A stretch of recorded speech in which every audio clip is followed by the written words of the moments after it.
સુરતના નવા police commissioner આવ્યા બાદ ટ્રાફિક સિગ્નલ શરૂ કરવામાં આવ્યા છે। ટ્રાફિક સિગ્નલના કારણે લોકોને ટ્રાફિકમાં ફસાવવાની સતત ફરિયાદો ઉઠી રહી છે। સૌથી વધુ ફરિયાદ વરાછા વિસ્તારમાં જોવા મળી છે અને આ મામલે ગૃહમંત્રીએ પણ સ્વીકાર્યું છે। ત્યારે સુરત પોલીસ કમિશનર અનુપમસિંહ ગેહલોતે વરાછા વિસ્તારની મુલાકાતે નીકળ્યા હતા। વરાછા મિની બજારથી ગૌશાળા સુધી તેઓ પગપાળા ચાલતા હતા, જેમાં 1 કિલોમીટરના રસ્તામાં 5 જેટલા સિગ્નલો આવ્યા હતા, જેમાં ટાઈમિંગ અસ્તવ્યસ્ત હોવાથી સૂચનો આપ્યા હતા।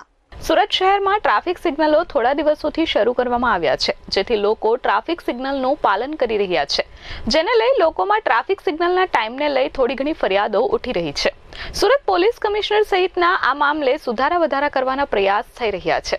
આ સાથે જ જે વિસ્તારમાંથી ટ્રાફિક સિગ્નલને લઈને વધુ ફરિયાદ આવતી હોય ત્યાં પણ તપાસ કરવામાં આવી રહી છે। સૌથી વધુ ફરિયાદ વરાછા વિસ્તારમાંથી આવતી હોવાથી સુરત પોલીસ કમિશનર અનુપમસિંહ ગેહલોત વરાછા વિસ્તારની મુલાકાતે આવ્યા હતા। પોલીસ કમિશનર અનુપમસિંહ ગેહલોત વરાછાના મિની બજાર ખાતે પહોંચ્યા હતા। તેમની સાથે વરાછા પોલીસ સ્ટેશનના પીઆઈ સહિતનો કાફલો હતો।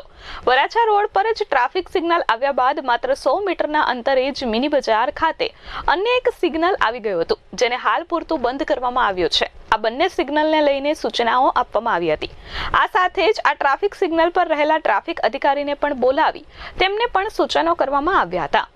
अपना जो ट्रैफिक ना एक डिसिप्लिन लावा માટે રોડ ઉપર जो है एक जो ઝુંબેશ ચાલી રહી છે, જેમાં લોકો ખૂબ સહયોગ કરી રહ્યા છે। આમાં ખાસ કરીને આપણા વરાછા વિસ્તારના લોકો સૌથી અગ્રેસર છે આ બારેમાં જો કે એના આપણા વિસ્તારમાં ખૂબ સરસ રીતે ટ્રાફિક રાખીએ, એના જ ભાગરૂપે અમે લોકો બધા જોયા આવ્યા હતા અહીંયા કે ક્યાં ક્યાં ઓર કુછ એમાં સુધારા વધારા કરવાની જરૂરત છે। સિગ્નલ્સમાં હોય કે રોડ ડિઝાઇનિંગમાં હોય અથવા જો બમ્પ વગેરે કંઈ હોય એના માટે જો તો મને ખુશી છે કે અમે લોકો ત્યાં ગરનાળા જો આપણા રેલવેના ગરનાળાથી નીકળીને આ બધા કરીબ 5-6 પોઈન્ટો ચેક કર્યા જો ખૂબ સરસ રીતે લોકો કોઓપરેટ કરી રહ્યા છે અને જો નાની મોટી થોડા અમે સુધારવાની જરૂરત છે, અમે ટ્રાફિક પોલીસને સૂચના આપી છે, આ બધા બી જલ્દી સુધારી લેશે।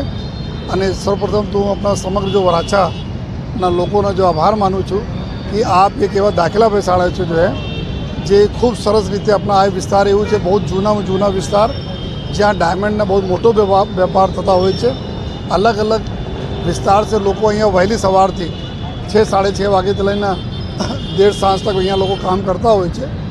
તો હું બધાને ખાતરી પણ આપું છું કે સુરત શહેરના પોલીસ, ટ્રાફિક પોલીસ હોય યા વરાછા પોલીસ સ્ટેશનના પોલીસ હોય, સમગ્ર પોલીસ આપના સેવામાં હાજર રહેશે અને જો બી આપના સુવિધાઓ કેવી રીતે અમે સારી રીતે કરી શકીએ અને એના માટે અમે લોકો 100% કામ કરતા રહીશું અને આપના આ જ પ્રકારના જો સહકાર અમે લોકોને મળતા રહે એના માટે હું બધાના આભારી છું।